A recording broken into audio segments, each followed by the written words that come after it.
Les gars, venez, l'heure est grave. Actuellement, comme je vous parle, l'heure est grave. Voilà le Burkina Faso et la Côte d'Ivoire qui viennent de se rallier au Nigeria et au Ghana dans la fabrication de voitures électriques propres à leur pays. Oui, voilà le Burkina Faso qui vient de se démarquer. Voilà les voitures fabriquées au Burkina Faso, les voitures électriques, ainsi qu'en Côte d'Ivoire, comme les autres pays très développés d'Afrique. Donc, ajouté au métro dont le chantier a été lancé en Côte d'Ivoire, sans oublier les bus rapides transit, les BRT, en Côte d'Ivoire toujours. C'est-à-dire des bus très rapides, comme le train.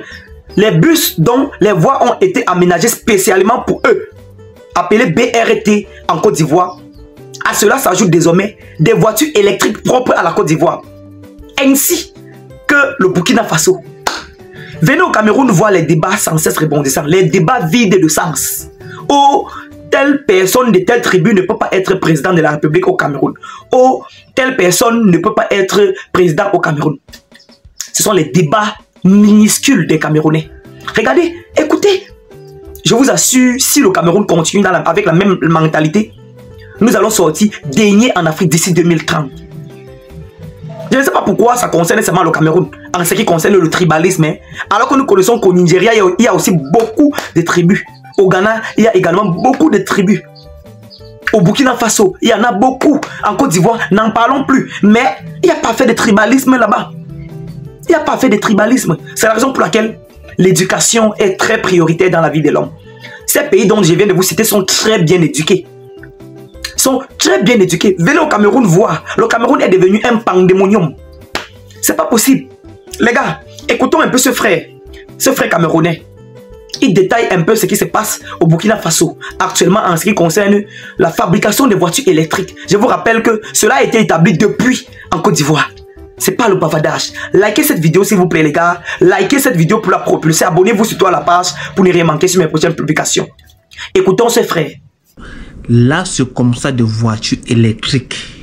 Des voitures électriques made in Burkina Faso. Des voitures électriques fabriquées au Burkina Faso. Les gars sont au niveau maintenant là où ils fabriquent des voitures comme des Tesla. Des voitures électriques avec une grande autonomie. Des voitures électriques fabriquées en Afrique au Burkina Faso. Regardez, chers Camerounais, est-ce que vous n'avez pas honte quand vous voyez cela? Est-ce que vous n'avez pas honte de voir qu'au Burkina Faso, on fabrique des voitures électriques? Est-ce que vous n'avez pas honte? Maintenant, je vous invite à regarder ceci. Elle offre un transport respectueux vis-à-vis de l'environnement. Ces véhicules 100% électriques allient innovation et modernité. Symbole de la vision de Itawa, la première marque burkinabé de véhicules électriques. Avec l'ouverture d'un showroom à Ouaga Mall, ex-centre commercial libyen, Itawa propose deux modèles de véhicules aux clients, notamment la Native et la Sahel. La Itawa Sahel, dotée d'une autonomie de 331 km, a également un tableau de bord numérique et écran tactile, système de navigation GPS intégré, caméra de recul et capteur de stationnement, connexion Bluetooth et port USB. La sécurité également, la direction assistée, le freinage ABS et contrôle de traction, les airbags frontaux et latéraux. Il faut également noter que dans les jours à venir, nous allons recevoir d'autres modèles en ce qui concerne la Itawa Zircon avec une autonomie de 500 km. Le dévoilement des modèles témoigne de l'engagement de Itawa d'offrir des solutions de mobilité adaptées aux réalités du pays. Des bornes de recharge rapide de 20 minutes seront installées partout dans le pays. Les promoteurs rassurent également que tout acquéreur de ces véhicules électriques peut charger un moyen de déplacement comme un téléphone à domicile. Les véhicules sont en fonction de l'autonomie. Un véhicule d'une autonomie de 201 km ne peut pas être la même chose qu'un véhicule de 331 km d'autonomie. Donc le plus bas au jour d'aujourd'hui, le showroom propose la 201 km à 7 500 000. Il y a un service après-vente qui sera mis en place sur les axes là où la mobilité électrique sera développée. Ces véhicules sont aussi rechargeables à l'énergie solaire, alliant performance, sécurité et confort. Ils se laissent admirer par un parterre de personnalités. Le véhicule est démarré. Moi-même qui suis à l'intérieur, je ne sens même pas le bruit. Vous voyez, tout est électrique. C'est vraiment fantastique. C'est vraiment très très joli. Vous voyez, je peux même mettre la climatisation. On n'a pas besoin de tourner quoi que ce soit. Avoir un tel véhicule, c'est assez bien et sans bruit, ça ne pollue pas. Et je crois que c'est un outil de protection de l'environnement et zéro carbone et c'est salutaire.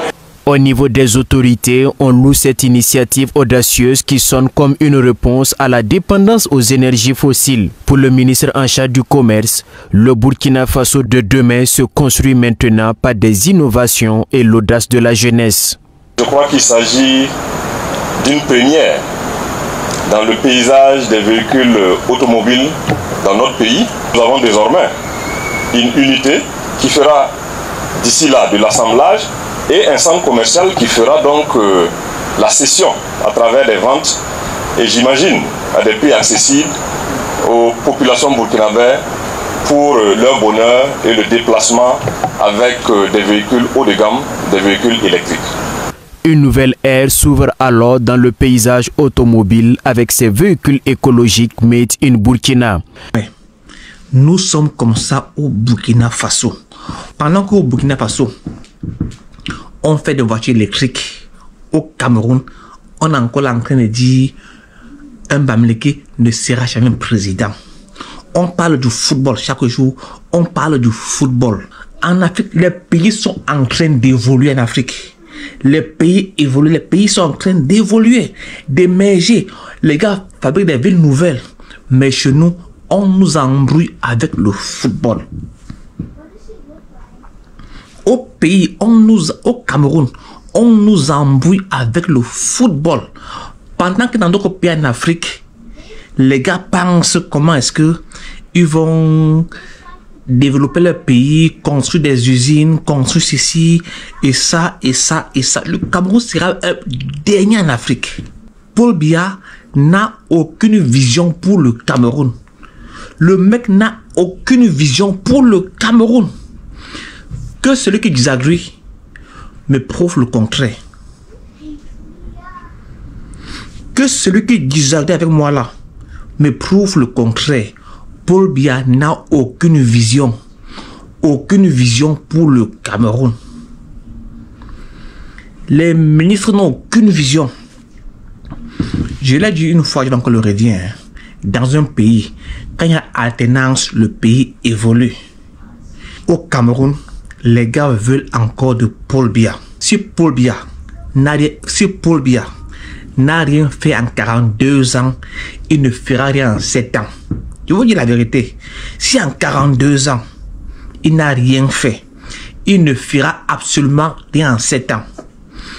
Au Faso, les gars font des voitures électriques. C'est des bonnes voitures. Moi, je conduis une. Je conduis une voiture électrique, pas de carburant. Ok? Je conduis, j'arrive chez moi et je charge la voiture.